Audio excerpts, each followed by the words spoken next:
Hello. This is the last lesson in doubt, and then we're done with the second fetter. I think I'm gonna continue making additions to the second fetter because the second fetter is really a big one, and I know that so many of you have amazing questions. And what I'm going to do in this lesson is answer some of the questions that you have. But I think that it's needed for me to go back and work into more of the fear, anger, guilt, and shame.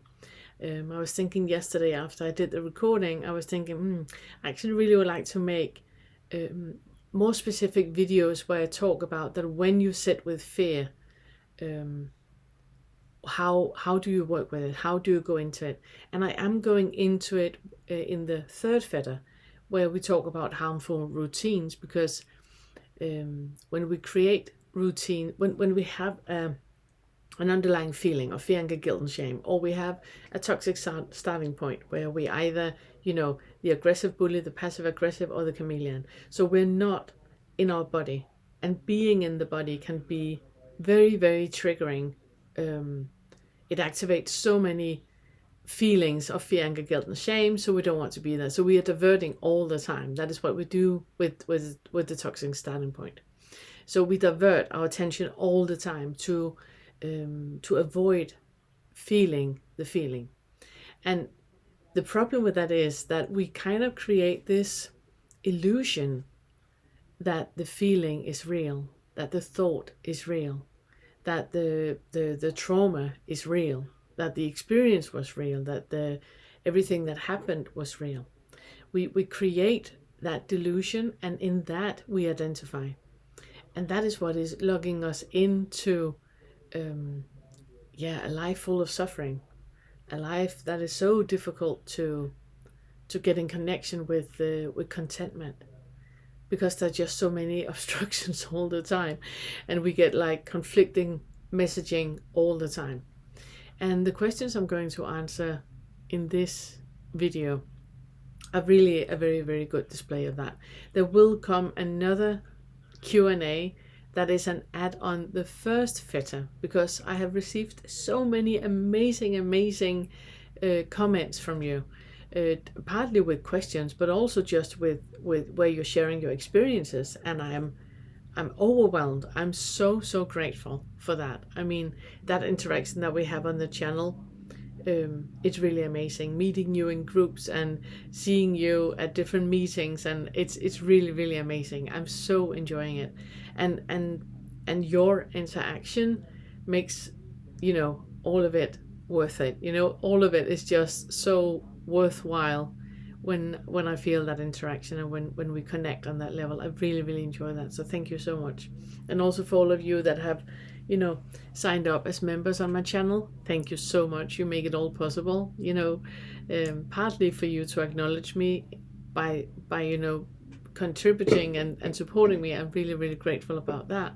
But it's also that feeling that connection with you, that what I'm talking about really rings something in you, and really rings the truth in you, and that it's helpful and useful for you in your life. I'm so super grateful for that. So I think I'm collecting more and more of the Q&As, and I am gonna make videos about it, and keeping you updated. And if there's anything that you have questions about, just write it in the comment section. I will get through. I am so behind with all of it, but I will get through all of them, I promise that. Okay, so the Q&A. This Q&A is about the second fetter. I will make another one which is about summing up all of the questions that I have so far about the first fetter. If you haven't done all the lessons yet, I can really recommend you to look into the entire curriculum, start by the first fetter, and then work your way through. So the first question, I'm mentioning this because the doubt curriculum is really heavy. It's a lot. It's a lot about all the things that are keeping us back. So we might have seen through self, we might know that there's no separate self. We know that, and are really good at spotting in what is identification and what is actually happening. And then yet we have this sensation of a feeling of a stick in the wheel, something that's holding us back. And one of the sentences that I have in the curriculum is that when you're in doubt, you're not in doubt. Because whenever you're in doubt about something, you know not to do it. You have a body know about it. And you have that hold up in it. And that is the question that I have here. Is from Jewel, where you say, whoa, the doubt is there. You're not in doubt. Don't do it. It's exciting to hear this. Simply beautiful. And thank you so much, Jewel. I'm really happy to hear that you could use it. But it's and the reason why I'm bringing it up, because you don't really have a question, but it's just that pointing out that whenever we have a feeling of doubt, there's something that is holding us back. There's something that still needs our attention. There's something that we still need to look at. And we're still in the identification. There's something, I don't know if you have watched the interview that I did with Ted. Really, really good interview. I mean, he's lovely. And what he felt was that he was moving on with the FetterWork, and he came to the point where he came to the sixth fetter, which is very much about out there and in here, that identification that we have with that we look at something object out there, and it's the subject in here that is looking out from in here to out there. And he just couldn't move any further than that. He really had, like, it was like full stop. And when he started to look into the trauma that he held, he found out that, oh my God, I can't take that in, because that is unsafe. I will be in danger if I take that in. And that is such a clear example of how it is to live with trauma. That we have this feeling that, yes, I'm moving forward, yes, I'm doing things, and yet I'm bloody here again. That there's an email that is arriving, and instantaneously you are just, back, full of doubt, full of, being super self-conscious, really doubting your experiences, or feeling, fear, anger, guilt, and shame, just coming up in you. And that is because there's something that needs your attention.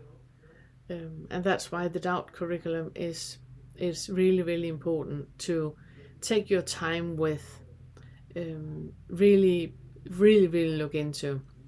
Make sure that you have a notebook, that you make notes. So every insight that you have, every thought that you have, every assumption that you have, every perception that you have, that you write it down, write all of it down, because it's going to be so useful later on.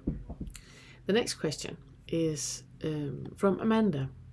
And Amanda, you say, every time I go to do self-inquiry, I have a sensation in my body that immediately turns into a feeling of extreme tightness in my chest. And it might be associated with a feeling of panic or anxiety, but I try not to label it as anything but tightness or energy that is very bound up and uncomfortable. I used to be able to meditate more, and now I cannot. I can't sit still with it. Is like I need to run when I feel it, or to get away. I do usually sit with it, but I can't do inquiry hardly at all now, or anything other than feeling that sensation. What is going on? Do you have any advice? Is this common? And then thank you for the videos. I love them and love your sense of humor and the light and clarity you bring. Thank you so much, Amanda. Yes, this is so normal. This is so normal. What you're experiencing is exactly that, what I just said. That we have this feeling of moving forward. We might have listened to Tolu and finally understood it, listened to Angelo and we understand it, and we move forward. And you, as you say, you have a sitting practice already where you sit and you meditate, and then all of a sudden it's like something happens, that there's a physical reaction to something that you just, and you can't dissolve it. You can't find out what it is. It's just there. That is usually trauma. It's usually that there is something that needs your attention. There's something that you need to look into. There's something that you need to be curious about, which I'm sure you already know. What you do is that you start to, I'm talking about the exercise where I explain more about it in the sixth lesson in the second fetter, that is called the emotional indicators. I talk about how you do it, but I would love to explain it again. what you do is that you sit down and you breathe and you allow that tightness to be there. So you just sit with that tightness. The aim for the exercise is to find out, what do you attach with that tightness, because it's just a tightness. So clearly you have something attached to it. It could be the anxiety, it could be grief, it could be lots of different things. But when you feel that tightness, you have a thought that is telling you this is panic or this is an anxiety. What I would like for you to do is to separate the two. So you sit down, you breathe, you close your eyes, and you make contact with your body, and you just sit and stay with the body, stay with the sensation in your body, and you let that tightness be as big as it is. You might even allow it to grow, to make it bigger, so it kind of like takes up everything. And then you start to become aware, what thought is attached to this? You say that you are already just, not thinking about it, but just staying with it. I would like for you to become really aware, what thought is attached to that tightness, because the thought is just made up. It's not real. So if you allow yourself just to look at, what thought is it panic? Is it anxiety? Is it something like that? And then you see if you can sit with it and separate it. How much of this is in my actual bodily experience, in my direct experience right now, and how much is thought? And you take the thought and put it aside, and you just stay with the direct experience. And that might be not in the chest. Now you remove all language, because when you say a not, that's a thought that is connected, it's a word that is descriptive, and the moment you describe something, you detach from reality. So you just have the sensation, okay, it's a not, let's say, and then you remove the thought from that and just sit with the sensation of it. Because when you do that, when you no longer define it and limit it by defining it as a not, you will feel that what you used to call a not is not a not at all. It's moving about. It's like it has a life on its own, and it's moving with every breath you take. It's moving with the movement you make in your body. It's moving around in your body, and it's nothing is ever the same. Nothing ever stays the same. There's movement all the time, because we are not solid in that sense. We are movement all the time. So when you detach the thought, you can stay with the direct experience of what is actually happening. And when you stay with that and you just create space for that, then you will feel that it starts to have a life that you were not aware of. And that is where you just keep staying with it. Just staying with it. Have no intention of it to disappear or be any different. Just look into what is in your direct experience actually happening in your body right now. If you need more advice or more things to say, then write it in the comment section below, and then we take it from there. The next question is a really good and really relevant one from It's Just Me. And you say, "Hi Pernille, I just joined to go through the curriculum with you. Thank you very much. I have a question.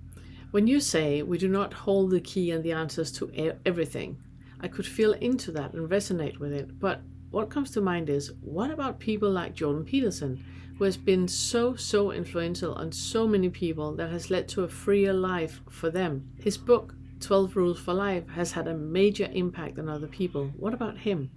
Is he just delusional to think that he can help other people to improve their life?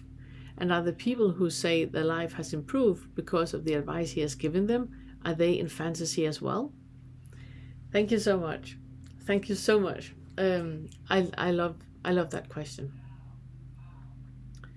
I think Jordan Peterson is great, and I think seeking a therapist and getting help in therapy and finding a really good therapist or psychologist is super helpful.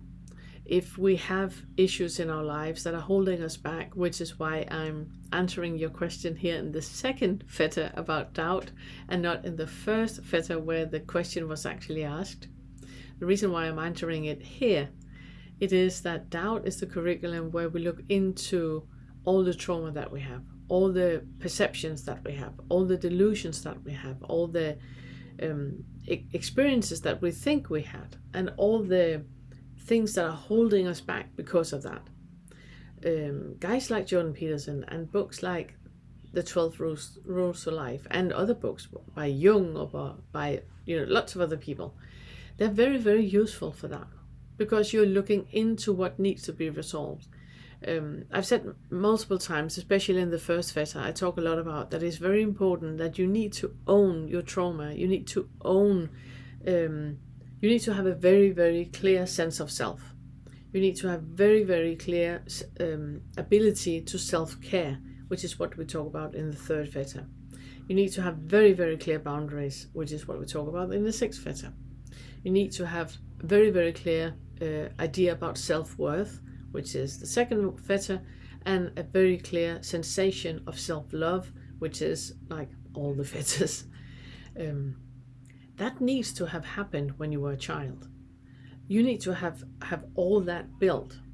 You need to be completely clear on all of that before you can become awake, before you can look into that the identification that we have with all of it is illusory.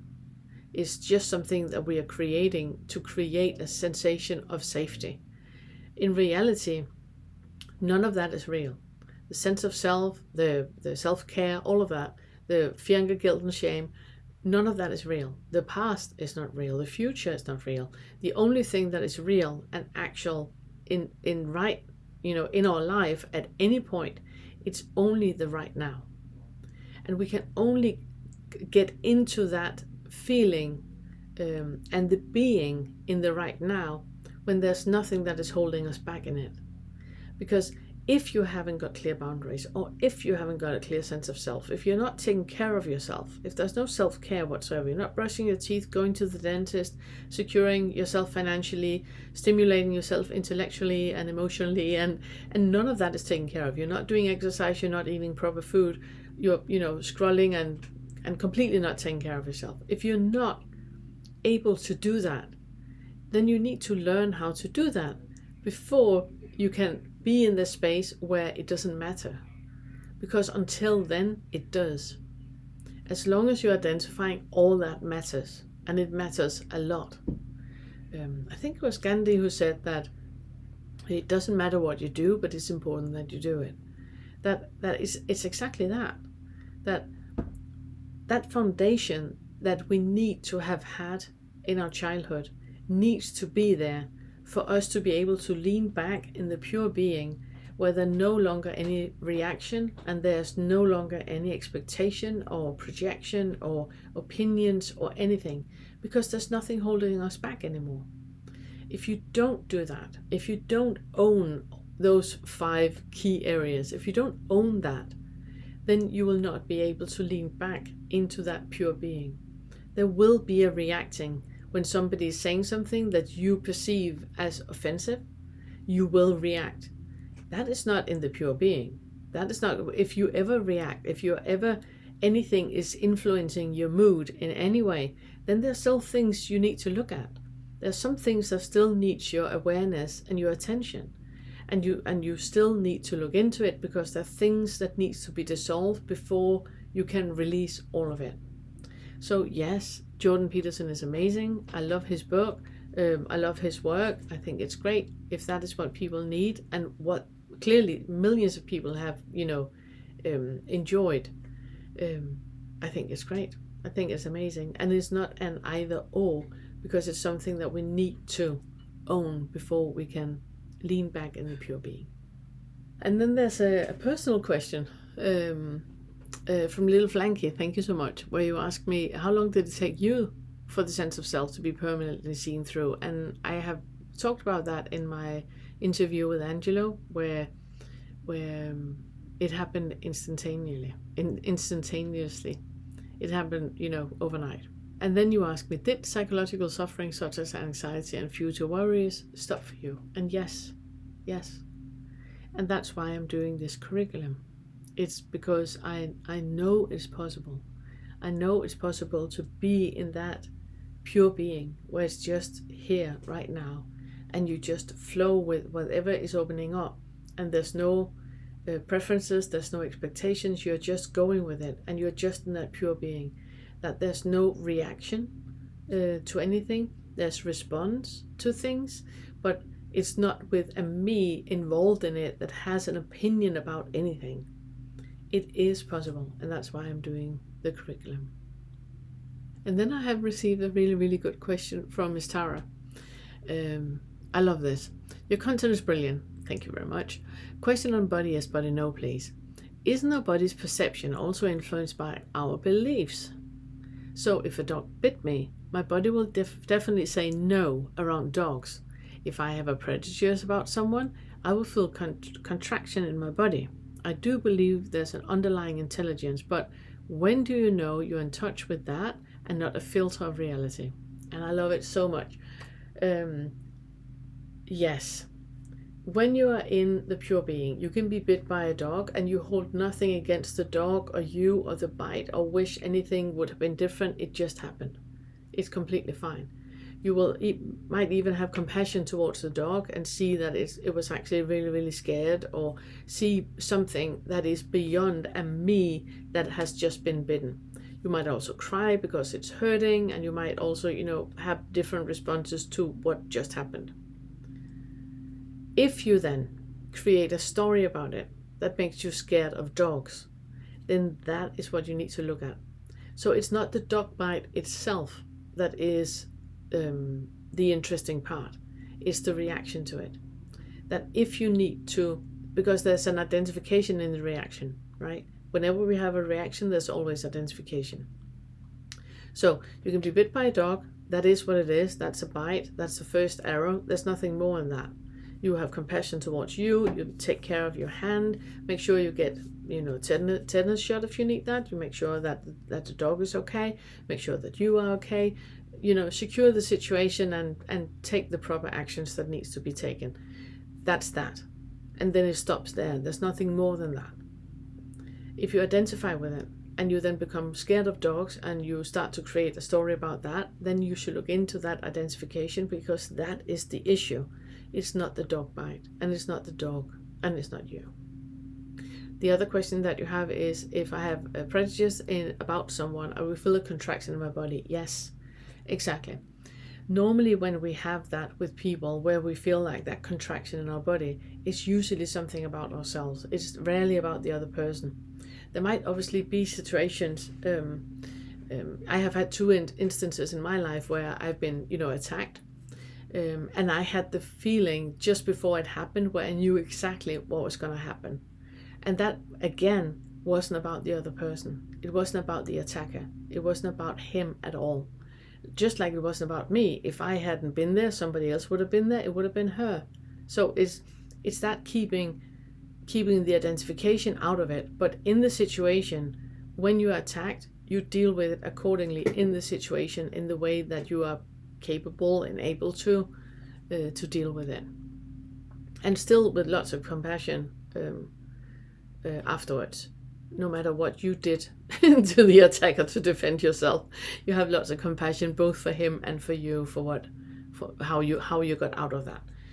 So again, if that then creates a story about it that I don't want to go down that road again, then there's identification in it. Obviously, there's also the part of, healthy fear, knowing that, no, that one way, that road is where, women get attacked. So I don't go there. I go the other way, or take a taxi, or do something else, where you feel that healthy fear that is just about you protecting you and you taking care of you.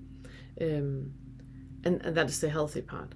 But whenever you feel a body no, when it comes something to other people or something, look into it. There's nothing wrong in looking into things and questioning things, and becoming aware.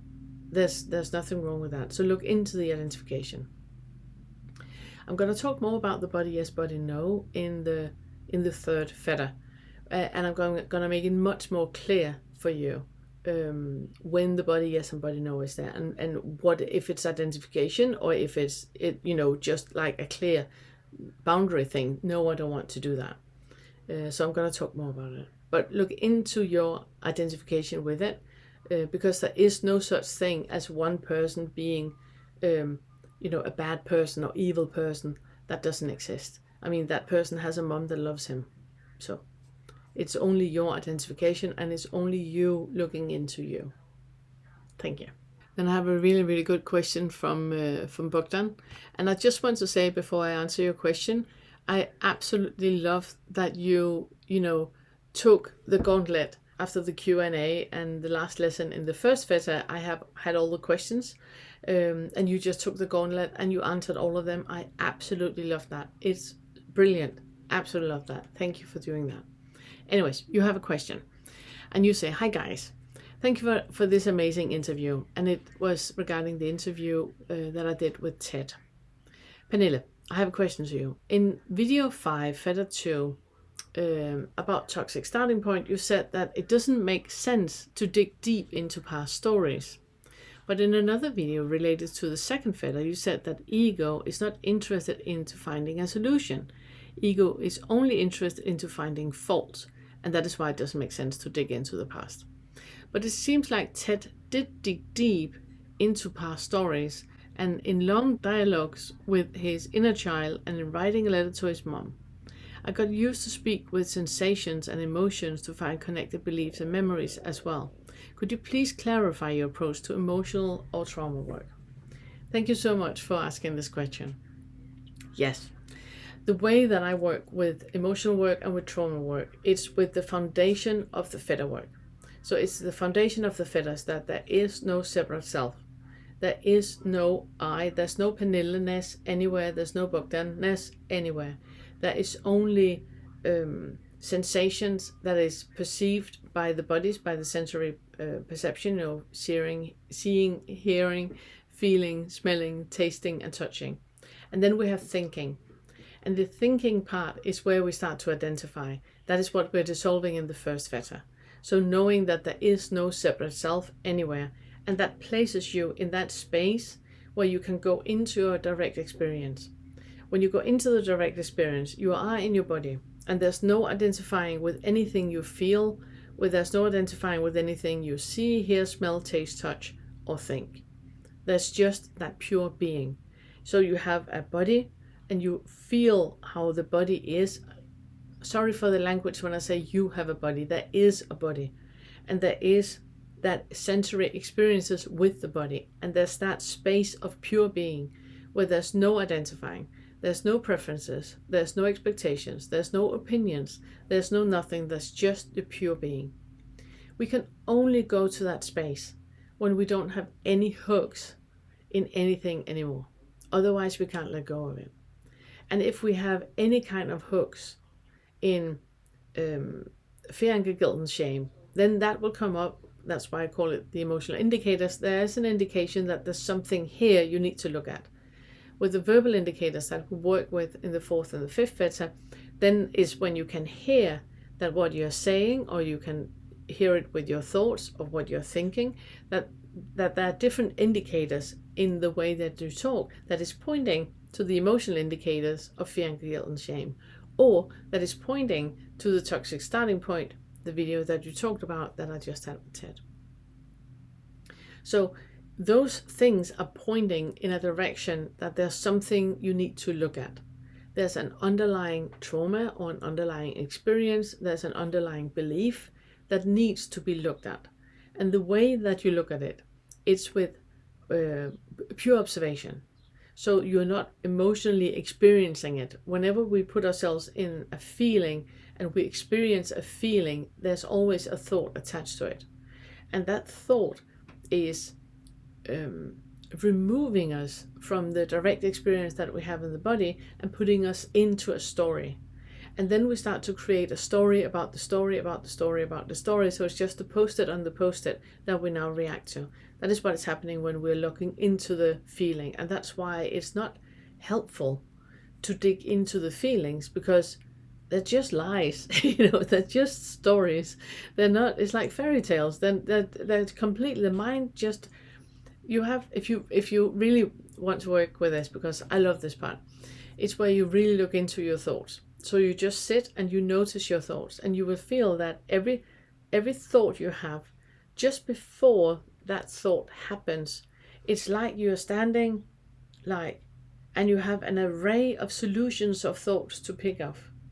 And the ego picks one of them, or the selfing picks one of them, and that is what you're going with. And then that thought, just before you pick another thought, there's like an array of other thoughts you can pick between, but you pick the one that gives you the most drama, or the most pleasure, or the most suffering, or the most whatever you need to work with. So looking into the feelings and looking into the thoughts, it's a waste of time, because you can always do the +1 game when it comes to feelings and thoughts.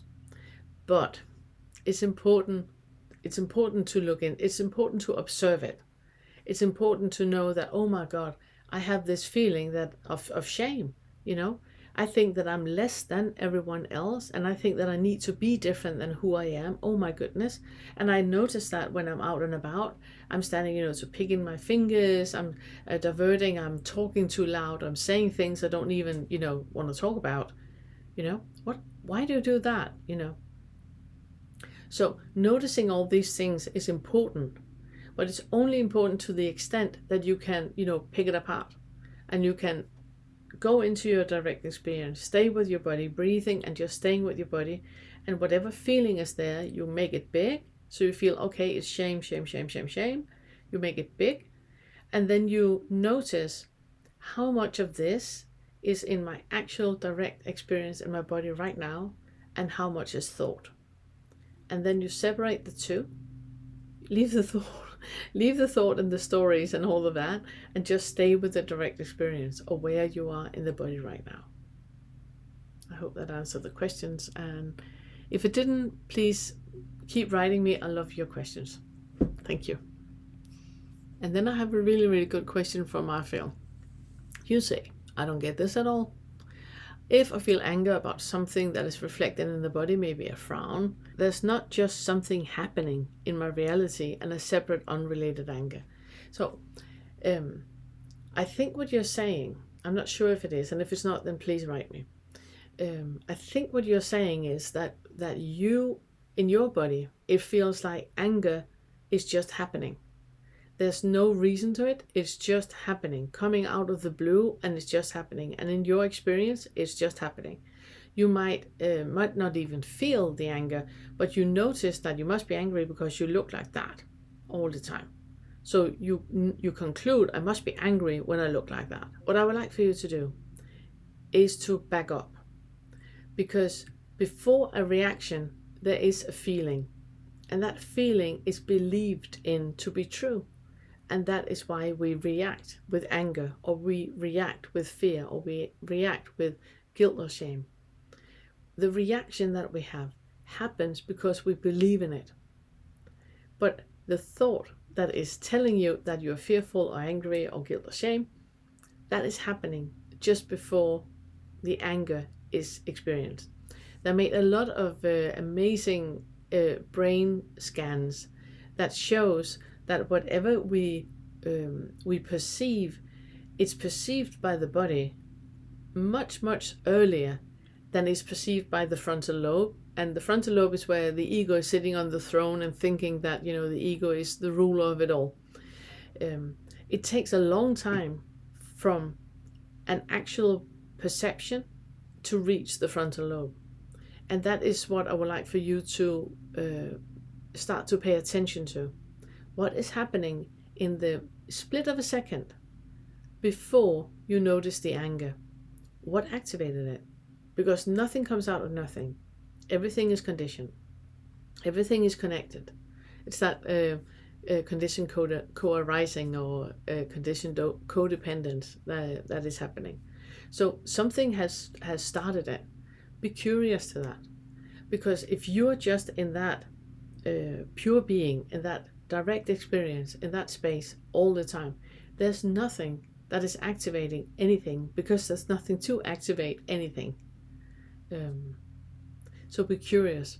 See if you can rewind a little bit and go back to what happened just before. Was it something you thought of? Was it something somebody said? Was it something you read? Was it something that what happened? Because something has happened. You are not just anger out of the blue. There's always a reason. Then I have received a lot of questions from Lone Druid, and this is just one of them that I'm answering today. You say, there is conditioning, which is the cause of all psychological problems. And whatever you do to decondition yourself is conditioning yourself in another way. The word is not the thing, the ideas are not the fact. You're taking one set of ideas and replacing it with another set of ideas. The problem is that you're stuck in a world filled with ideas, so what you're doing won't free your mind or the minds of others. Self-knowledge is the beginning of freedom, and knowing yourself is the only way to bring about order and peace. When you are with others or even alone, there's a mirror. You must look at the mirror, not the outside. You must watch the mirror and learn from what you see. And thank you so much. You have written lots of other comments. This is the one that I have chosen to answer because we actually agree a lot.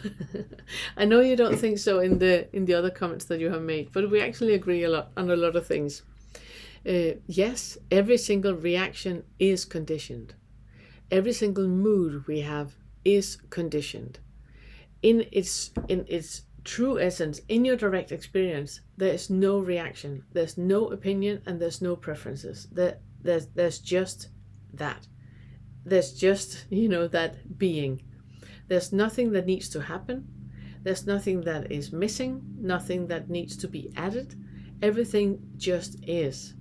And the proof in that this is what, is the pure being, is that and that everything is as it is supposed to be, is that it is, So you're absolutely right that we need to look into the identification that we have in our lives in order to unravel all that suffering that we have. If we are suffering in our life, if we have reactions in our life, if we do get angry in our life, if we get annoyed and we go to the keyboard and react in comment sections on Facebook or YouTube or Insta or wherever, and we have that happening in us, that is a reaction. That is a lot of identification. And it's super, super interesting to look into, because we're the only one that is reacting like that. And there might be 10 other people saying exactly the same as we do. Well, congratulations. There are 10 other people reacting just like you, 10 other people identifying just like you. So looking into it is really, really important. It's not the end station, though. It's not the end goal to sit in a position where you identify with everything. It's not the end goal. And it's just a step on the way to become more aware of the identification that is taking place and putting you in a position of pure freedom. Then I have received a question from Roman. Thank you so much. You say, thank you. If we do not have free will, how can we avoid the ruminate and suffering ego? Oh. First of all, there's nothing to avoid. There's nothing to avoid. There's nothing to get away from. There's nothing that needs to be any different. Having an ego that is ruminating and suffering, it's not a bad thing. If you look back at your life and you look at where you are now and what insights you have had in your life lately, you can see that those wouldn't have happened if you hadn't had the maturity that you have. And that maturity has very, very often happened with a lot of suffering, with a lot of rumination, with lots of things that happen that you wouldn't have chosen as the first thing that you wanted to happen in your life. I think it's very important to not create another concept by saying that the ego is bad and that identification is bad and ruminating and suffering is bad. Who are we to know? Who are we to know? In my life, I have experienced a lot of suffering that has been part of my freedom, part of me becoming aware of other aspects, part of me looking into situations that I wouldn't have looked at otherwise. That doesn't mean that I have a free will to look at it. You can't have free will when there's not free choice. You know, we don't have a free choice. We don't have a free choice. You only see a very, very limited part of everything there is to see. You only understand a very, very limited part of everything there is to understand. You only smell and hear and taste and can feel a very, very limited part of everything there is to see, hear, taste, touch, and feel. And if you can't see all of it, if you haven't got the full plethora of choices, you haven't got free will. That's on the basic bottom level. I remember, I'm that old, that I was back in East Germany way back when we still had the wall. And I remember going into a supermarket and there was like one thing or two things of each that you could choose between. Right now I'm in the US, and going around in supermarkets here, I mean the amount of things on the shelves that you can choose between. And yet it's still not everything. Which means that even though you have like 10 different types of tomato to choose between, you still haven't got free will. You still haven't, because you haven't got free choice. You might want the one that is not there, which doesn't give you a free choice, and thereby that not a free will. That is the one part of it. The other part of it is that whatever you put your hand out to reach is created with a story. Whatever you think that I want that tomato, I want that cucumber, I want that spinach, all that is created with a story, with an identification of a story. So it's because I have a memory of previously tasting a tomato that looks like that tomato, and that is why I'm choosing that one. That tomato that I have a memory about is not the tomato I'm choosing. So I'm choosing it on a basis of something where I'm not free. It's not a free choice because I'm just copy-pasting the past. And what I remember as the past is not even true. Because whatever I remembered that tomato it tasted like, that has been going through my filter and all my post-its and all my thoughts and all my repetitions over and over and over and over and over. So I have an image in my head of how that tomato tasted, which is not how it tasted. It has been completely diluted. The real experience is gone. And it's been diluted by repetition, which means that when I taste that tomato, it's not tasting just as good as the last tomato, as the one I remember. It's a good tomato, but it's not just as good as that one.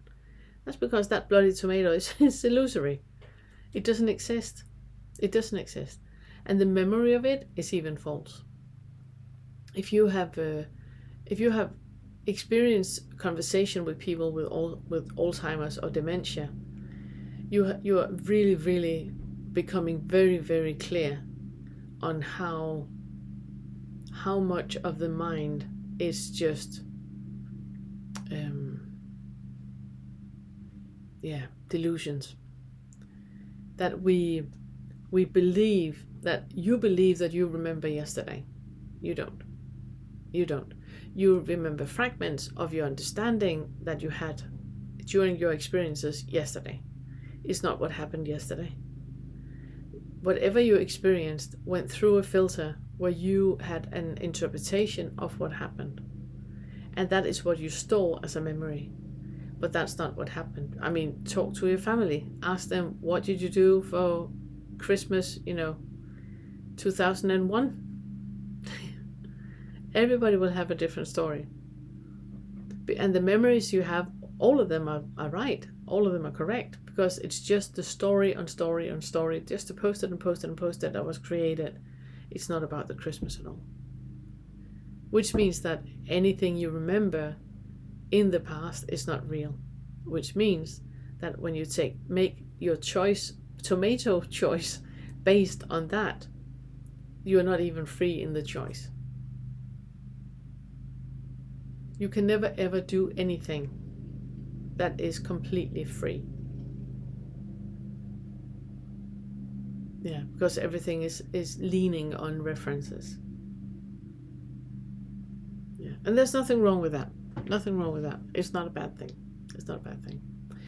It's it's a good idea just to become aware of it, because it puts you in a position of humility, where you are really aware that pompous ego that you have inflated, where you think that you know everything, is just a pompous ego.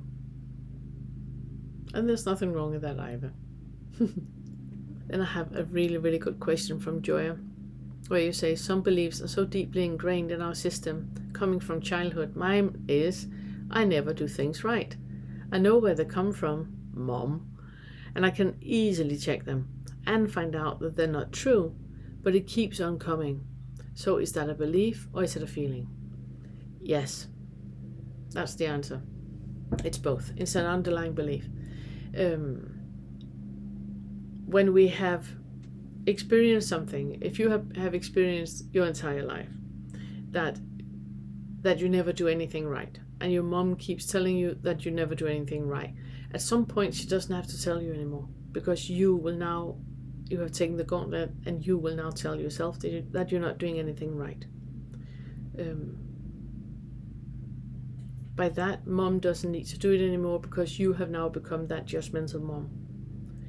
With that, you start to create a recognition in different situations where you hardly need to do something before you're judging yourself and telling yourself that you're not doing it right. You're super judgmental towards yourself. Obviously, doing that enough is limiting your life, and your life becomes smaller and smaller and smaller and smaller, because you are so afraid of doing something, because everything you do is always wrong. So it's better not to do anything, and it becomes smaller and smaller and smaller and smaller. All that started with mom going like that, but you have maintained it. Mom is not there anymore, and that underlying belief that you have, that you're wrong and that you're something to be ashamed of, and you should be different than who you are, that is a thought that you keep repeating. Every feeling you have, it's a sensation with a thought attached, and that becomes a feeling. And that is where you can do the work that we talk about in the FetterWork, that you separate the two. So you sit down, you close your eyes, you have the thought and the feeling of, I can never do anything right. And you just sit with it. And you make it bigger and bigger and bigger and bigger, until you feel that everything about you is wrong. It's just wrong. And then you look into how much of this is in my direct experience actually true, happening right now, and how much of this is just a bloody thought. It's just a thought. And then you separate the two. You leave the thoughts be where they are, and you just sit with that sensory experience that you have in your direct experience in your body right now. How does it feel to be in your body right now? And if you have a thought describing, my foot is asleep, or I'm a bit sore on my back, those are thoughts. Away with them. Away. Back to the feeling that there's something that is happening somewhere. The foot is tingling. Your foot is asleep. But you cannot add a word to it. You are just sitting with a pure experience of what is happening. There's no description. There's no words. There's nothing that is, telling you what is happening. You just sit with the experience as it is. And that is what you practice. That is what you keep coming back to, your direct experience again and again and again and again. That is how you completely untangle that weave where you believe that there's something wrong with you. Yeah. If there's any questions, just write me in the comment section here below. Then I have a really good question from Ajarim. I'm sorry if I'm pronouncing your name wrong. Thank you for all the insights. I love all the videos. Thank you so much. But sometimes I seem to feel trapped in my mind somehow, since I know that I'm not my thoughts, but I also realize that I cannot stop thinking either. I would really appreciate if you could share your thoughts on this. Thank you so much. What I've talked about in the video so far is exactly about this. It's about becoming aware of how much is thought and how much is your direct experience. I'm gonna just pair your question with another question. And it's the question from Little Fanky that says, I hear this a lot, to sit in silence, to meditate on silence. But does that alone really lead to the end of suffering and peace in mind permanently? Those two questions are very much connected, because when you sit in silence, that is where you sit with your direct experience. What you do is you sit down. You can have open eyes, closed eyes, completely up to you. Find a spot where you can sit in silence. It can be out in nature. I prefer doing it in nature. You can also do it in your home. Wherever you feel safe and comfortable is where you sit. And then you just sit, and that's it. What you do is that every time a thought comes up, you realize this is a thought. And then you put it aside and get back to the direct experience of being in the body. So how does your body feel right now? How does your breathing feel? Is there any pain anywhere? Is there anything happening in your body right now? And you just sit and notice. The way that you become aware of what is thought and what is actually your direct experience is that whenever you put a label on a sensation and say it's pain in my back, that is a thought attached. Because there is no back and there is no pain, there's just sensation. The same, my foot is asleep. There is no foot, there's no foot can be asleep, which is, when it's deprived from oxygen and all the nerves are waking up and you have that pain, you have that tingling sensation. Or it can be, I have a headache, I have pain in my body. As soon as you put a label on it, put a sticker on it and describe what it is, you are removing yourself from the direct experience. You need to take the thought away, take the sticker off, and then you just sit with the pure experience. And when you are there, then you will feel that there's no such thing as a foot asleep or a pain in the back or a headache. There's no such thing. Those are only words we put on to describe what something feels like. But that is so limiting. A headache is so much more. So when you remove the label of a headache and you just sit with the sensory experiences, you will feel that what you previously thought was a headache is not. It's something completely different. It's something that is alive and moving. It's never ever a fixed thing. We have this tendency to think that a headache is only in the head. It's not. It's all over the body and it's experienced in lots and lots and lots of different ways. And when you remove the label and the description of how it is to be in a body that has this label, you remove that and you're just with the pure sensory experience in your direct experience, how it is experienced, then you will be there. And that is the just sitting. And that is when you become aware of how much is thought. That is just a story. That you never have a single thought that is true. You never have a single thought that is not about something. And that about is what the thought are doing. They're trying to remove you from your direct experience into something that is much more interesting. I had another question for somebody that said that when I'm sitting and meditating, my mind keeps saying boring, boring. And that is exactly what is happening. And that is why we think. That's why we have thoughts. Because we grab onto something that is more interesting than the direct experience. But it is just a diversion. It's just a diversion. Yeah. More questions, different continent. I just want to use this opportunity to say thank you to all of you for all your questions, for all your engagement. It's really, really nice to feel how engaged you are in this and how interested you are in this. And also what I really appreciate is that complete honesty that all of you ask the questions, and thank you so much for that. And also, obviously, thank you for all of you that now have become members of the channel. It really, really, it means a lot to me to see that you are supporting me in the work. I'm very, very, very grateful for that. And I'm receiving so many questions that I cannot possibly answer all of them. I am very selective in which questions that I answer, and I pick the ones from you that are engaging the most and have most questions, or that I'm meeting in different meetings, seeing in the recording from Vince's Sunday meeting, or meeting in other meetings. Again, just thank you. So I got more questions.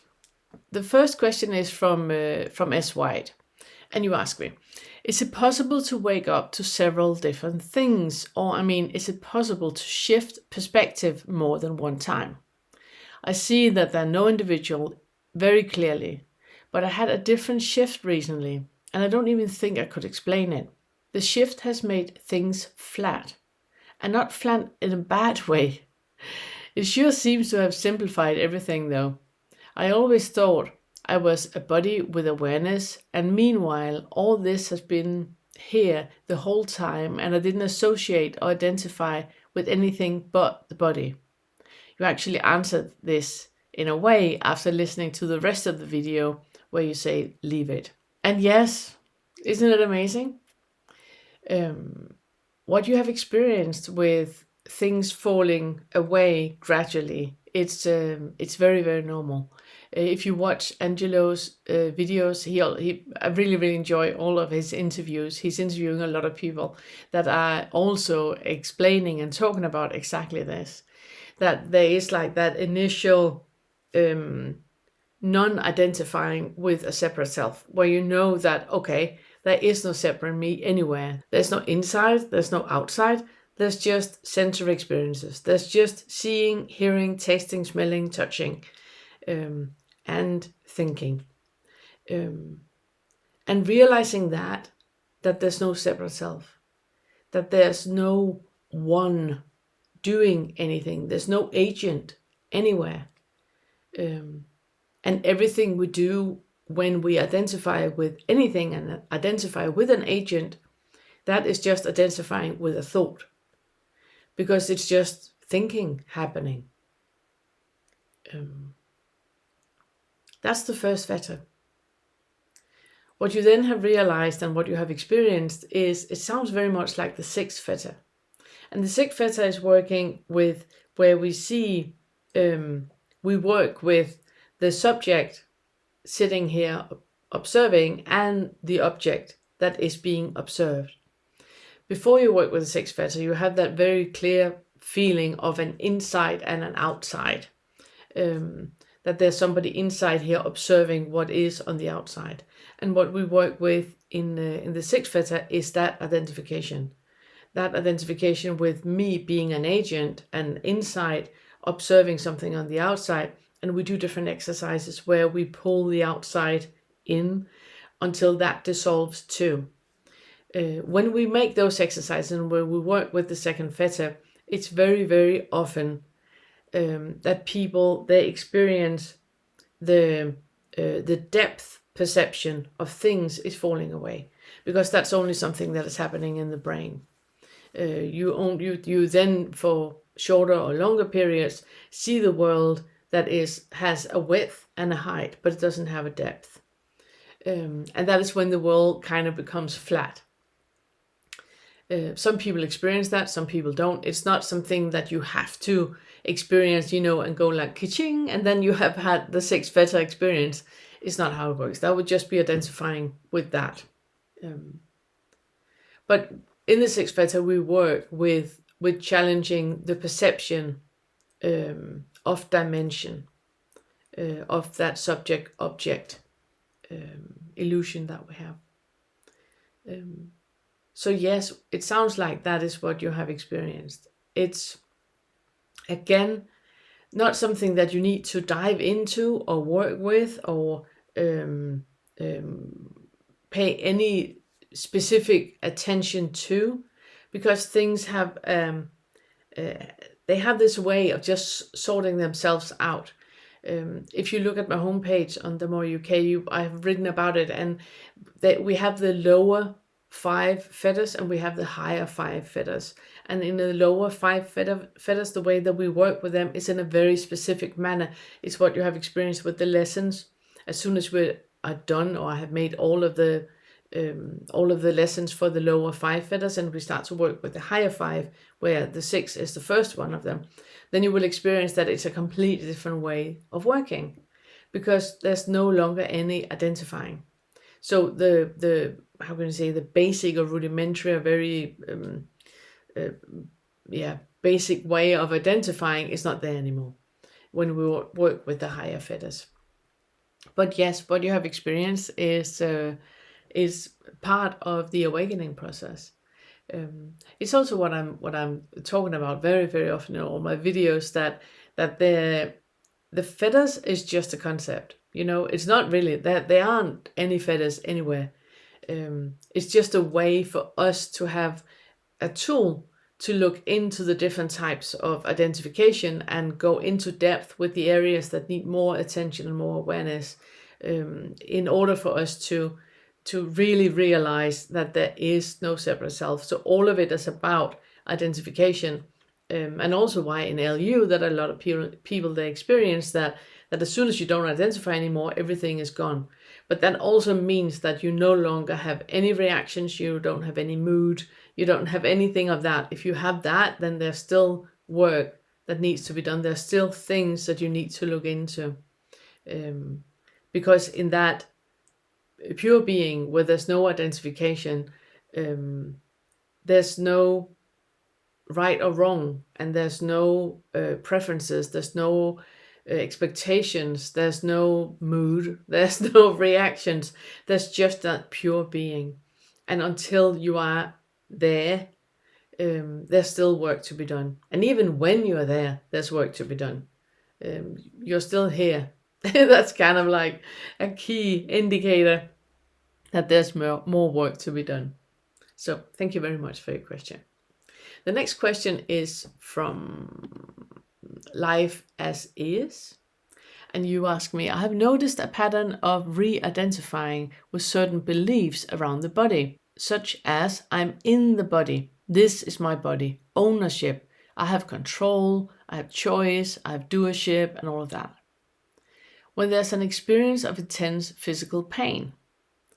Also, I've noticed a very subtle expectation that if I'm able to break through the fetters, pain will be experienced differently or not at all, even though it is seen through as illusory.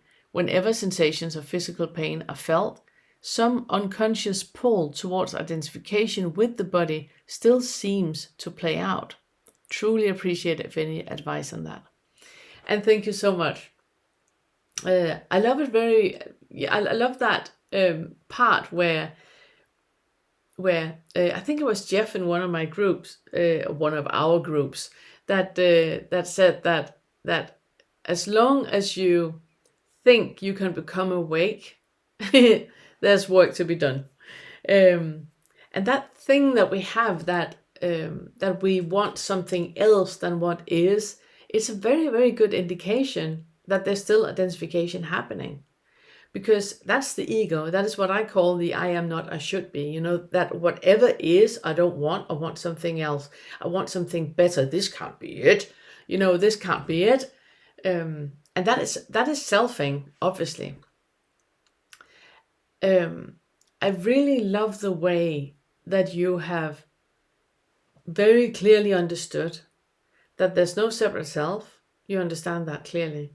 But there is identification happening in the body. There is still that, hook into that when I have pain, when I'm awake, I have no longer any pain. And it's partly true, and it's also absolutely not true. Of course, that you still have like the physical meat suit. So if you stomp your foot, there is pain happening because, pressure has been applied to the nerves, and that the receptors pick up of the pain, and an experience of pain is happening. However, it's only that, there's no identification with it anymore. And that is what you're asking about. You're asking about the identification with it. So if you stomp your foot, and just like I answered previously in this video when I was sitting in the other continent, where I talk about the dog is biting you, that is just happening. The stomping the foot is just happening. There's no identification with it. And the pain you feel, there's no identification with that either. So it's just pain happening, and you can use that as a teaching moment for you to sit down and stay present with the pain, because you will experience that pain is not just pain. Pain is moving about, And whenever we limit the experience by putting a label on it and saying this is migraine, or this is back pain, or this is knee surgery, or this is stumping my foot, or this is a dog bite, whenever we put a label on an experience like that, then we limit the experience. We don't allow the experience to be fully experienced because we have a label on it saying this is a headache, let's say. When we have a label on that is saying this is a headache, then we are limiting the experience to what we perceive as what is normal to be happening when we have a headache. And by that, we're no longer in the experience, in the direct experience in the body. We are in the label and the interpretation and the past experiences of that label. So it's no longer in the pain. If you manage just to sit with it, let's say you have migraine. If you have a migraine, then what is one of the great things with migraine is that you can't think. There's absolutely no thinking happening because the mind is so overwhelmed by the pain that all you can do is just be with it. What we then tend to do, what the ego tends to do, is to look forward to that not being anymore. So you're taking pills and you're doing lots of different things, or you're fantasizing about when this is not the case anymore, and you're missing an opportunity. Because with migraine, or any other body pain, now I'm just using migraine as an example, with that pain that you have, you can stay with the direct experience. And what you do is that you feel the pain, you become aware of how much of this is thought. How much is thinking about how great it's going to be when it's not there anymore, or poor me, or anything that is going on. You know, watch the video about you being a whiny little toddler when things are in a certain way and we do not want it to be in that way. Well, it is. It is. This is exactly like it is. Just go into that direct experience. So you remove all the thoughts about the migraine and you just sit with the direct experience. How is it to be in the body right now with what is going on? Because you will feel that the thoughts of a migraine is different than having a migraine. It's different than just being in a body where something is happening. And you will feel that the migraine, now I'm calling it a name, but I want you to be in the space where there's no name on it anymore. But the experience that you have, it's not only here, it's in the entire body. And you can feel how the entire body is moving about with that experience. That is a doorway into huge insight. And when we're in the thoughts and we are, only limiting ourselves to believing it's a migraine, it can only be here, or believing that it needs to go away, or having any thoughts like that, you're really, really missing an opportunity. So the first thing is to welcome any pain that you have in the body. Welcome the experience and see if you can put yourself in a position where you have no opinion about it. It doesn't need to go away. Why would you want it to go away? It's an amazing opportunity for insight. So go into that and just stay with that. Then you also ask me, you talk about that re-identifying with the certain beliefs around the body, such as I am the body, this is my body, ownership, I have control, and all of that. It's a very, very subtle identification that is happening. And it sounds like you are, starting to work with the higher fetters, the 6 fetters that I just talked about, where it's very much about seeing an inside and an outside. I want you to stay in that curiosity, where you look into what proof do you have that there is an inside a body. What proof do you have for that to be the fact? In your direct experience, how do you know that there is an inside and an outside? Because in the direct experience, there's not. There's no difference between here and there. There's no difference between any of it. And in the direct experience, how do you know that there's any ownership about the meat suit? because there's not. There's just an experience happening. I have to use words to you to explain this, in the meat suit, but there's no in meat suit anywhere. So it's just noticing those biochemical responses that is happening, and noticing that there's no I experiencing it. It's just happening, just like a breeze can happen. That experience of a breeze happening, there's no one experiencing it. It's just experienced. It's very. I just want to say that because the two questions that I've just answered from is very much about the sixth fetter. That when you're working with the lower five, so the first, second, third that we're working in like in a bundle together, and then the fourth and the fifth that is about all the desire, that all the things you want and all the ill will, all the things we don't want, we work with that in a bundle. When you work with those lower five, in my experience, it's very normal that people start to work with, without knowing it, working with the sixth fetter that I just talked about, the seventh fetter, that is all the things that we create something out of nothing. With the ninth fetter, that is very much about that flow state where there's no planning anymore, that restlessness we can have, where we plan things and we try to secure a future and all of that.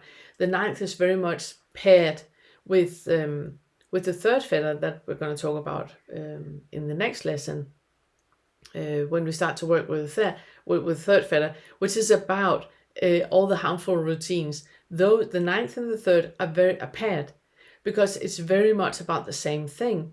And then the 10th fetter, which is about not knowing, that everything, that you're really being in the world in a way that you don't know anything and you can never know anything. So it's not ignorance, it's the not knowing. In my experience, people that are working with the fetters in the lower fetters are always looking into or working with different aspects of the higher fetters. And in my experience, it's because they are paired. I know that if you work with Kevin's model or with Christian's model, it's not really the way they work. They talk about the leading edge and the trailing edge, that you're somewhere and yet you're working with something further along. And again, that's my experience as well. I just work with both at the same time. So the foundation that you're looking into is the identification, and yet there's still things, when you keep coming back to the material and keep looking into that, keep having your inquiries, keep having your direct experiences, there are things in the higher fetters that are dissolving themselves all by themselves. And it sounds like that is what you're working with. And please let me know how you're getting along with that. I would love to hear more. Then I have a question, and I'm not sure if it's really a question, but a response from Anna. And it's about the video where I talked about your bubble of reality, where I'm talking about that you become the 10 closest friends that you have. You can look at them and see what your identification is about. And Anna, you say, I'm really struggling with the suggestion in the 10 closest people section that we move away from family because we think they're racist or misogynistic. Yet earlier you said, Pernille, that we can't know what people mean or what is in their hearts. Given the definition of racism, for instance, shifts constantly. Surely we should strive to understand what motivates people to say something we don't like or disagree with, rather than simply reject them. And yes, of course, first of all, I would like to say I'm sorry. I'm sorry if I haven't made it clear. And I'm sorry if it has made you feel uncertain about how to understand it or what to do with it. In my material, you will never ever hear me say that you need to move away from anyone. Never ever. Because every single situation that you have is useful. We are limiting ourselves when we believe that our life will be easier or be better if we move away from a specific experience. And now I know I'm going to get bombarded by people that has been in violent relationships, that has had, narcissistic parents and all of that. I'm not talking about that. I'm not, well, in a way I am. So please bring me all the questions. Every single question you have, please ask me. What I'm talking about is, first of all, in the bubble of reality, that was that part about that you never ever hear what other people are saying. You only hear a reflection of what you think they say, because you have that bubble of reality around you where there are mirrors on the inside. Whatever you hear other people say is not what they're saying. It's what you think you hear they say. Whatever you see other people do, it's not what they're doing. It's what you think you see they do. It's only ever about you, and it can only ever be about you. So other people are allowed to be racist and misogynistic as much as they want. Who are you to know what will lead to their freedom? We don't know that. We don't know that. And we need to stay humble that way. That's the 10th fetter. We need to stay humble that way. You do not know what motivates other people. You do not know what they need to go through to attain their freedom. It's why I know I keep repeating this, I love the interview that I did with Ted, where he talks about his experiences of his life. Who are we to know, to judge a person that are doing drugs or being sent to prison or being violent in any way? Who are we to judge? How do you know that is not exactly what is needed for that person to achieve the freedom? So for you to be dismissive of people in your life because of your judgment of them, obviously you should look into that. Obviously. When I'm talking about the 10 closest people, that is if you are in any way in doubt about what your issues are, then it helps to look at the 10 closest people in your life and see what are they struggling with. What is their reality? How do they see themselves in the world? If it's your family or if it's your partner, it counts, because you have chosen those 10 people for a reason. There's a reason for them to be the 10 closest people. And it's not for them to be any different. It's for you to look into what your issues are. Because if you can't leave a person alone to be non-binary, to be transgender, to be misogynistic, to be racist, to be whatever they are, then you have an issue that you need to look into. Who are you to judge what other people do? We can't. So look at the 10 closest people in your life and see how you perceive them. And that's only an indication of you. It's only an indication of what you need to look at, what you need to work with, what is your issue in your life and your perception. It has nothing to do with them at all. I just want to say that if you have been raised by narcissistic parents, or if you have CPTSD, childhood PTSD, and there are things that you need to look into. If you have recognized yourself in the toxic starting point, either as an adult now, coping with your childhood or with your previous experiences or your previous underlying beliefs by becoming the aggressive bully, the passive aggressive bully, or the chameleon, then I'm sending you so much love. You know that. It's still yours. It's still yours. Your parents have been in the world in the way that made sense for them. Then there's no judging of them. They shouldn't have done anything different. They shouldn't have been any different. They were in the world the way that they were in the world that made sense for them. Our job is to look at how we coped with that. What did I do in my life to deal with a narcissistic parent? How did I deal with that? How did I cope with that? How did I shape my belief of the world into being something specific, which had more to do with a survival mechanism than it actually had to do with the world or the parent. So yeah, I really hope it helped answering the question. And if you have any more questions, please write me underneath this video, and then I will look into it and answer. Thank you. And then I have received a question from It's Just Me. Hi Pernille, can the question be, can I be in a body where I feel like the boundary is my skin? In other words, can I stay with the sensation that I'm inside my body, that is where the eye seems like it abides? And it's such a great question. And like I wrote you, I would like to follow up with the question, what sense indicates that there is an inside? It's what I just talked about with the 6 Fetter. It sounds like you're beginning to work with that identification of an inside outside. That's just another type of identification. When you have the feeling that there is an inside and there is an outside, you are identifying. Yes, obviously. Your question is, if you can ask the question, can I be in a body where the boundary is the skin? Yes, you can ask that. You can also ask, can I be in the body where the boundary isn't the skin? It seems like that is more factual or useful for the situation that you're in. Can you be in a body where the boundary isn't the skin? How do you know that the boundary is the skin? In your direct experience, if you close your eyes and you breathe, can you feel that the boundary is the skin? Very, very quickly, you're going to experience that no, you can't. You can't. It's a mind-created experience that the boundary is the skin.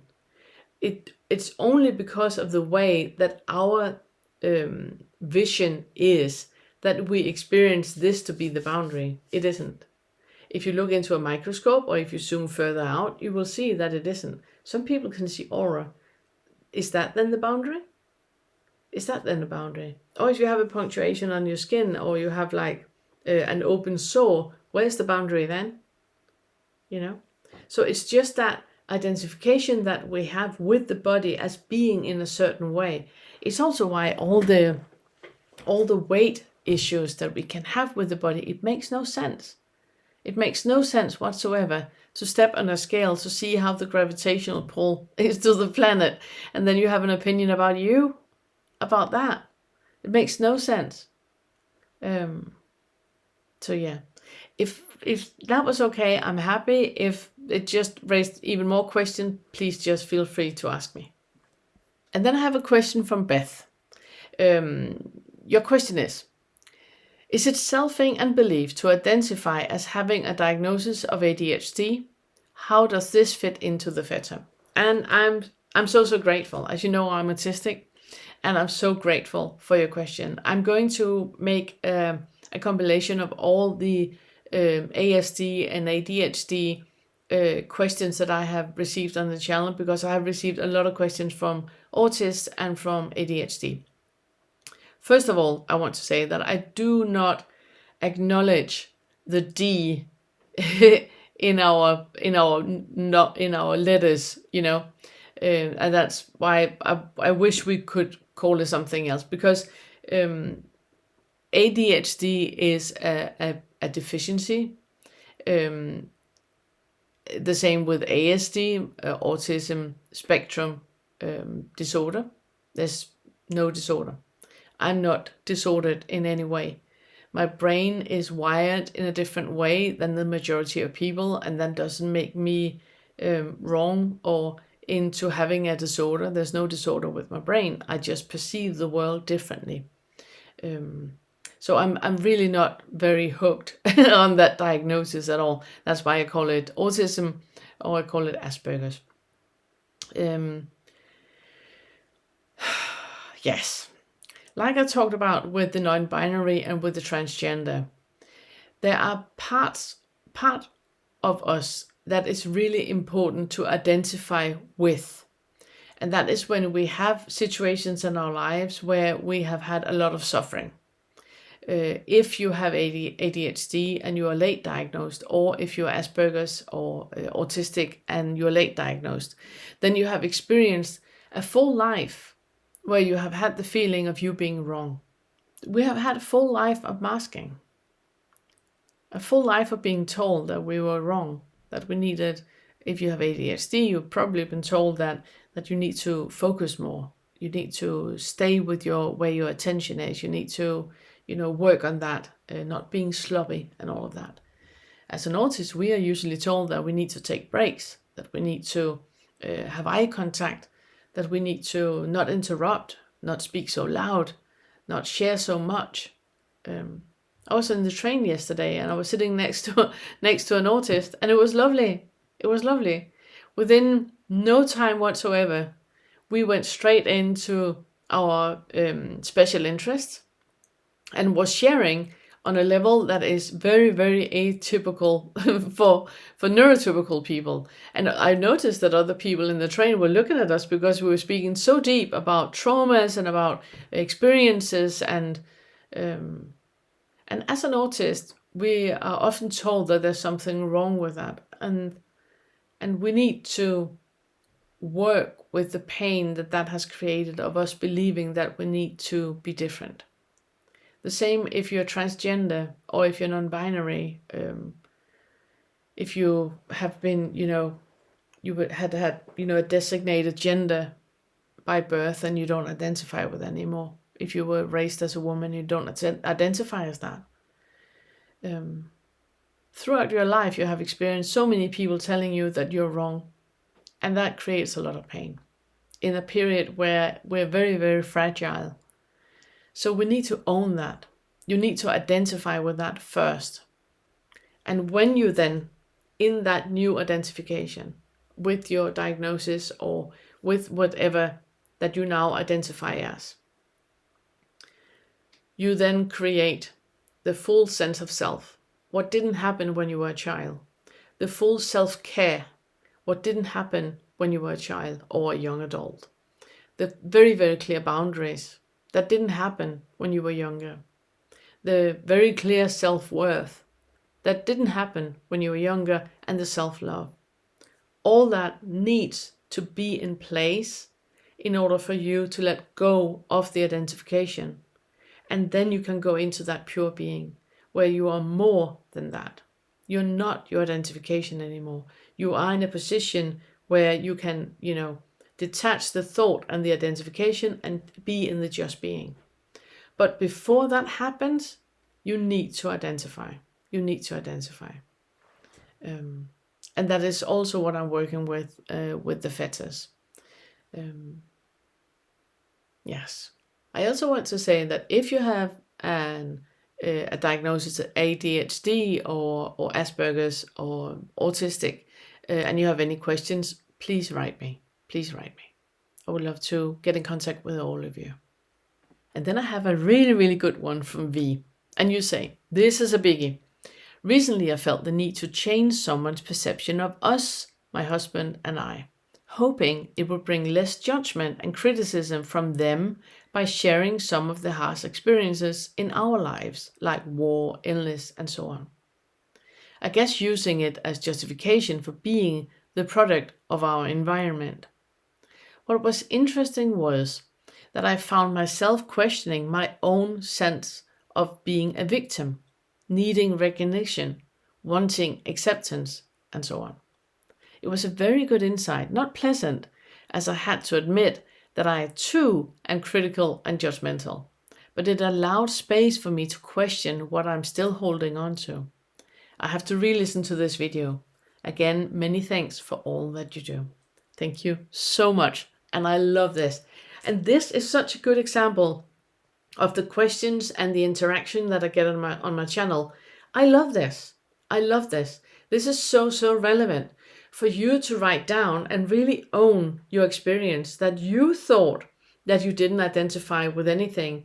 But then you were in a situation that because you, I assume now, have experienced the war and you have been in a situation of war, now you're no longer in a situation of war, and you meet one of those prejudices that about people that refugees or whatever that is happening, in our time now, and you meet that, and you meet the judgment, and you meet all of that goes hand in hand with ignorance, because it's all about ignorance.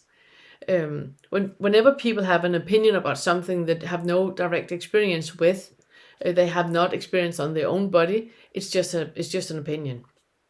But for you to feel that you need to justify your experience, or you need to justify where you and your husband are in your lives now, or that you are maybe living in a different country, or whatever is going on, for you to keeping it at that, I love that so much, because you're not pointing finger. You're no longer judging the other person. You're looking at your own story, at your own bubble of reality, and going like, oh my goodness, right now, and you're observing, right now, I'm judging that person for judging me.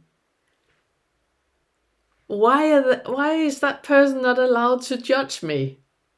Of course they can judge me all they want. Do I need to judge back and telling them they can't judge me? Do I need to justify my presence and my being here, maybe as another nationality in another country? Do I need to justify that in any way? Why? Where did that come from? And obviously you have 1 million things on your list about where that came from and why it's necessary for you to justify all that. I love you for looking into that. How amazing is that? Congratulations. Absolutely love it. And yes, then you come into that victim thing, but because that's like, it's so big for us to realize that we are putting ourselves in a position where we see ourselves as a victim, and that we act from that starting point of a victim. That is a biggie. It's huge, because once you realize that you're not, you can never ever be a victim. You can only make yourself into a victim. Once you realize that you are not a victim and that you just made yourself into a victim, you pull yourself completely away from that experience, and then you're just staying with what is. I love that so much, so much. Please keep sharing. I absolutely love that. Thank you. And then I have a really, really good one from Matthew, where I say, it's just a story, but one that changed my life. I guess you would call it the dropping of the ego for a day. I was listening to a non-dual video, getting ready for work. As I was getting out of the shower, something in my head felt like it released, and there was an immediate peaceful silence. It's just like the judging and the labeling veil dropped away. I was hysterically laughing and crying at the same time. I got dressed, went outside, and it was amazing. The trees and breeze seemed to shimmer. Everything was so beautiful, without the labels and judgment. All day there was no anger, no frustration, or planning of any sort. It almost felt like I was floating. And when I woke up the next morning, and that feeling had subsided. That was about 3 years ago, and it's the only time it has ever happened. Just thought I'd share. I haven't told anyone that before. Thank you for these videos. And Matthew, thank you so much. Thank you so much. Clearly, you had an insight. You had an insight to how it is to be in the pure being. Because what you describe, that's exactly how it is. That is when you're there, where there's no judgment, and there's no preferences, and there's no expectations or anything. The experience that you then had, when it had fallen away, you think it has fallen away. It hasn't. It's still there. It's what has happened is that you have just stepped back into the ego. You have that perception of something being better. That is so much better than this, which means that is now gone. This is something else, and it's not. It's just like the stars on the sky. Right now it's daylight and I can't see any of the stars, so I might actually think that there are no stars in the sky, but there is. I just can't see them. You're still in that pure being because you can't be anywhere else. That is still there. But what you experienced with, I had such a funny experience with Todd the other day. The day when he had been at a retreat, and he had, I think I'm going to make a video where he talks about it because it's so funny. He had been at a retreat, and he had that completely clear seeing. and he recorded himself, with a camera phone, recording how he was walking around and just looking. And it's so funny, because it's that like, a tree, a leaf, and it's like that completely psychedelic experience that we can have, which is happening all the time. It's happening, and it's like that all the time. We just put filters in front where we don't see it anymore. So Matthew, it's still there. You're still there. What I would like for you to experience is to go out into nature, and just sit with nature. And then you do what I talked about earlier in this video, in the other continent part of it, where you just sit with your direct experience. So you sit in nature, you allow all the thoughts to come. Just in the beginning, just allow all of them to be there. This doesn't work. The wind is a bit too cold. How long am I going to sit there? All of that. Just allow all of it to come, just for you to get an idea of what thoughts actually are. And then you take what you're experiencing at the moment, and you detach the thoughts, going into your direct experience where there are no thoughts. There's no label of anything. You're not sitting, you're not standing. It's not your body, it's not you. There's no wind, there's no grass, there's no trees, there's no smells, there's no anything you hear.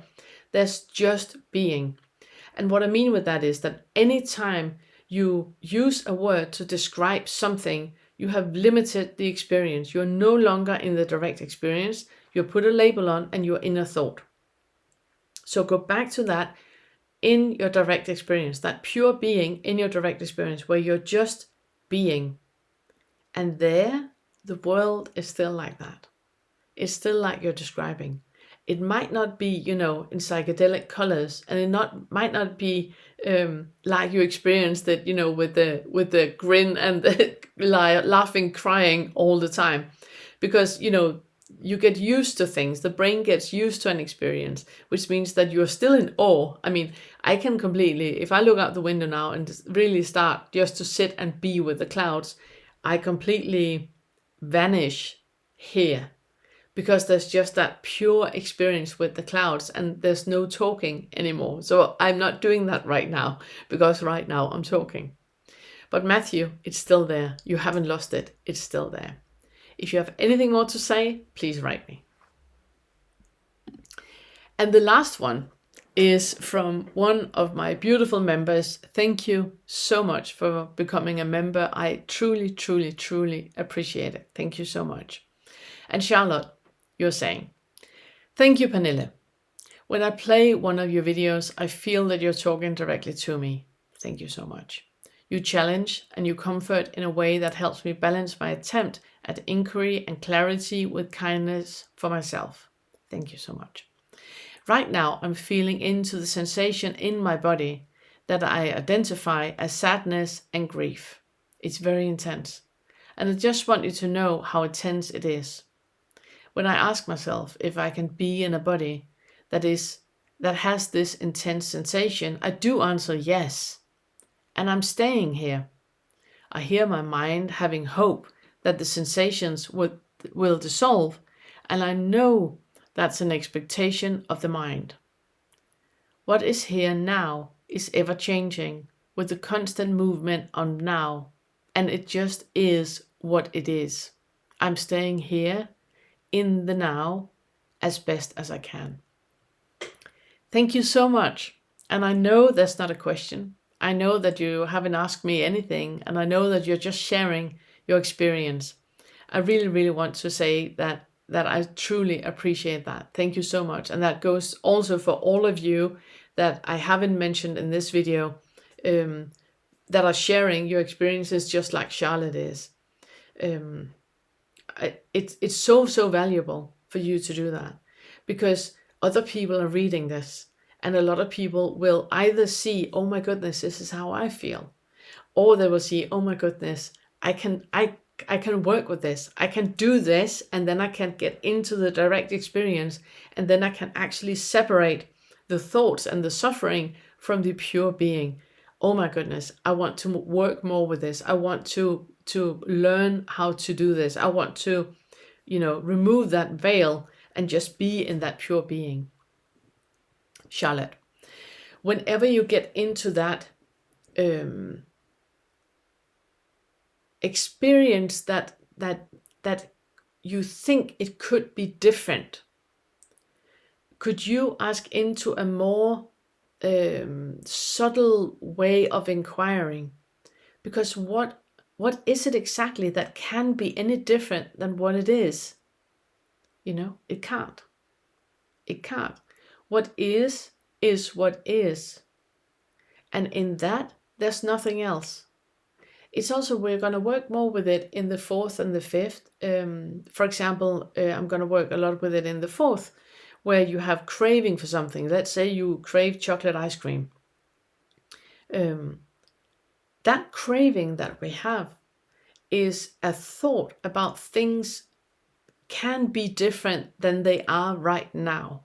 And they can't. Eckhart Tolle has done that beautifully in his work, where he's talking about that the only thing that is, it's now. And in that now, nothing is missing. And there's nothing that can be added, because the now that I talked about is now in the past. The now, right now, is what is here right now. And in that, nothing else can be different, because it isn't different. It's just what is right now. So when you have that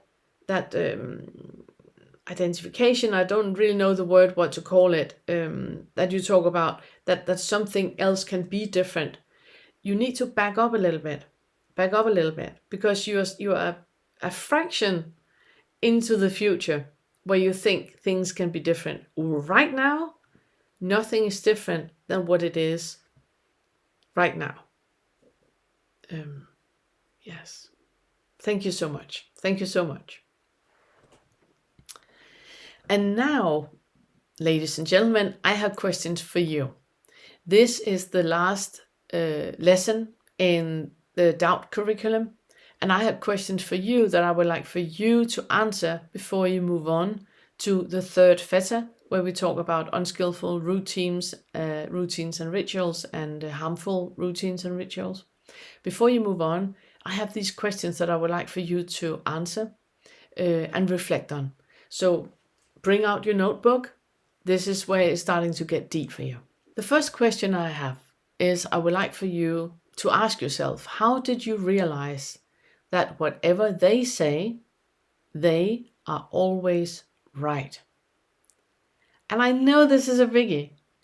I'm coming in, we're going to work more with this in the fifth, because that is when people say something to you and you get angry, you react with it. We're working more with this. But right now, I would like for you to look into, because you have had glimpses of that. If you work with the material from the first Fetter, all the lesson from the first Fetter and the second Fetter, if you work with all of it and you keep coming back to it and you keep re-listening and you keep making inquiries about it, you have had glimpses of this. You have been in a situation where somebody has said something that you previously would have thought was completely outrageous, but you looked at them and you saw they are absolutely right. They are speaking their truth. They're absolutely right. My opinion is different. Who cares? Who cares? So what? They are absolutely right. I would like for you to look more into that, because that is where all arguments in your life with your spouse ends. It absolutely ends when you realize that whatever your spouse is saying, they're absolutely right. This is their experience. You do not know what their experience is. They're saying their experience. And even if they're saying something completely outrageous, you have, purple hair coming out of your nose. If they say that is how they perceive reality, then they're only telling you how they perceive reality.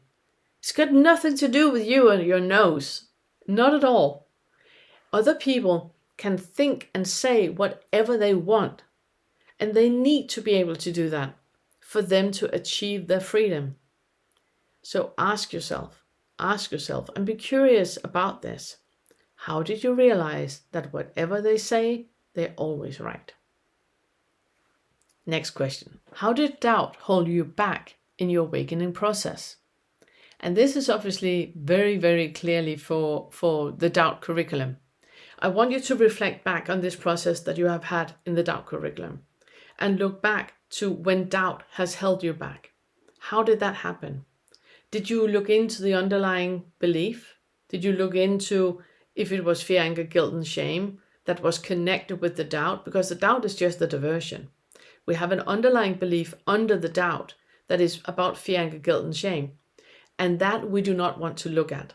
That is why we're talking about the doubt. I'm not sure if I should do this or if I shouldn't do that. So we talk about the doubt because that we assume that to be less painful than looking into the underlying belief about fear, anger, guilt, and shame. So ask yourself, how did doubt hold you back in your awakening process? The next question. Do you still find yourself comparing your experiences to others and to expectations that you hold? And that's a huge one. I want you to pay attention to you comparing with other people, because obviously you can't. First of all, you're in your bubble of reality. Watch that lesson if you need to. You're in your bubble of reality.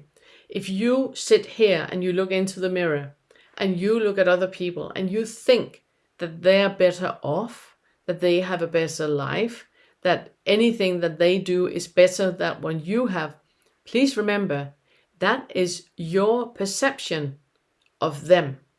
You have no idea what is going on in them. You have no idea. You only have an insight to your perception about them. So your thoughts about them. That has nothing to do with them. It's only about you. Look into that. Look into that. What is the underlying belief about fear, anger, guilt, and shame that you do not want to look at? So right now you're diverting your attention with a comparison. It's the only reason we compare. It's because there's an underlying belief of fear, anger, guilt, and shame that we do not want in our life. So we are diverting from that, not to look at that, by looking at the comparison. The same goes with the expectations. Remember that we talked about that all expectations is you being tied into victimhood? It's the same thing. All expectation that you have that you will be disappointed about, because that's why we have expectations, that is also within a comparison. You're comparing what is to something else that you think is going to be in a certain way. That delusion where we think that we can control the future by thinking about what is going to happen, that is a diversion as well. What is the underlying belief? What part of fear, anger, guilt, and shame do you not want to look at right now that makes you be tied into expectations and tied into victimhood? Third question. How did you doubt the validity of your own experiences or anything else about yourself? And this is a huge one. It's very much about when you are in that chameleon part of your being, where you have a toxic starting point in the chameleon, where you no longer trust your experiences. When you are there, then you very, very often doubt an experience that you have, and that we're straight back to childhood. We're straight back to you having a very clear experience that those red shoes, I hate wearing them. They make my feet hurt. You being told, no, you love them and you look so pretty. You really want to wear those shoes. So you wear them and you absolutely hate it. And when you come back, you're being told, now wasn't that a great evening? Didn't you enjoy that? And look, you love the shoes. So you have a very, very clear experience. You have a very, very clear boundary, and that is completely being gaslit, which means that you start to doubt your experiences. You start to doubt what you perceive in your body. The shoes are hurting, or I feel uncomfortable. You start to doubt your boundaries. I want you to look into that. I would like for you to question that how did you doubt the validity of your own experiences or anything else about yourself? It's a big one, but look into it. It's really, really important. And write it down in your notebook. The next one is, which realization was in your experience tied into the dissolving of the illusion of self-worth? Now, When we start to talk about self-worth, I know that a lot of people are getting out of the seats and really, really paying attention because you have a story about you having a low self-worth. You don't have a low self-worth. You have a story about having a low self-worth. You have an underlying belief about shame. Look into that underlying belief about shame. There's something about you that you're shameful about. Look into that. Look into that. Write down all the things that you're shameful about and where you believe that that is tied into worth. It's not. The worth is just the distraction. It's just what we are diverting our attention about when we are telling a story about why we're not living our life in the way that we know is best for us to live in. So, which realization was in your experience tied into the dissolving of the illusion of self-worth? Be curious about it and write it down. Which insight do you now see as being part of the seeking mind? And the seeking mind is that where you keep believing that there's something else than this. Which beliefs are tied into that? What underlying belief of fear and guilt and shame is tied into that what is right now, it's not enough. It's not what it's supposed to be. But it's not supposed to feel like this. Well, it is. It is. Clearly it is, because it is what it feels like. So what is the underlying belief about that? Be curious. Do inquiry and do direct experience and write it down. What underlying belief and emotional indicator was the most convincing one, and how did you work with it? And this is obviously one that is, you're going to get back to this question over and over and over for the rest of your life, because the emotional indicators about fear, anger, guilt, and shame, they are onions. They really are. You keep peeling a layer and you keep understanding more about it, and you keep seeing something new that is surfacing. There's always more to observe. There's always more to pay attention to. So this one is a big one. Which one of the emotional indicators, cut away all the diversions, which one of the emotional indicators were the biggest one for you, and what was that about? Did you used to have a dogma or a belief that you no longer hold?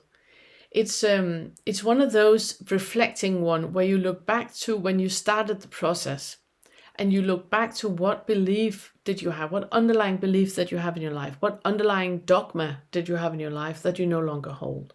And it's just like to make a line in the sand and see, okay, I came from there, I'm now here. And that is it's always a good one to get back to, always a great question to get back to and look into and answer. Yeah. How did you see through the identification in reactions and come into your direct experience? And that is very much about you becoming aware of what you identify with, making it grow, like I talked about, making it grow, detaching the thought, going into the direct experience, and then staying there. So what I would like for you to look into is that identification that you had, that you no longer hold, and seeing that there's no connection between the identification and the direct experience. Even if you have body pain, there's no connection with a body pain and a reaction to body pain and the direct experience. There's no connection whatsoever. I would like for you to explore that and answer the question for you. And the last question: what did you use to doubt that no longer holds any importance? This is one that I think you will be getting back to multiple times over this entire awakening process that you're into. But it's also a really, really important one to answer, to reflect on and meditate on, stay with, look into, go into the direct experience, make inquiry about before you move on to the third fetter. Because everything about doubt needs to be resolved before you move on. If you still have hooks about doubt, I would like for you to stay here a little bit longer before you move on with the third fetter. There's no rush. There's no rush. Every single lesson that you have is only giving you new material to work with to get another level of insight. It's not something you should rush through or rush with. This is about insight. So take as long as you need before you move on to the harmful routines. if you still have lingering doubt about different things, it's because the parts of you have not been met with compassion, unconditional acceptance, and love. And you do not want to rush that. You want to stay with that for as long as you need to. Because why not? The time is now. Why not? You spend a full life where you've been missing and lacking that unconditional acceptance, compassion, and love. Why would you not spend time with that now? So please do that. If you have any doubt left, stay here. Awake that feeling of unconditional acceptance, compassion, and love, and stay with that. Heal yourself. Everything that needs to be healed, heal that before you move on to all the different types of diversions that you have created in your life. Yeah. And I think that was it. As I said, I'm gonna keep making these Q&A videos, but this was the last one for now, last lesson in the doubt curriculum, and we're now ready to move on to the third Fetter, which is about unskillful routines and rituals, or harmful routines and rituals. So it's all the things we do to divert from the thought identification and the feeling and emotion identification. We do different things with a purpose, with that purpose to divert from that. So, yes. Thank you.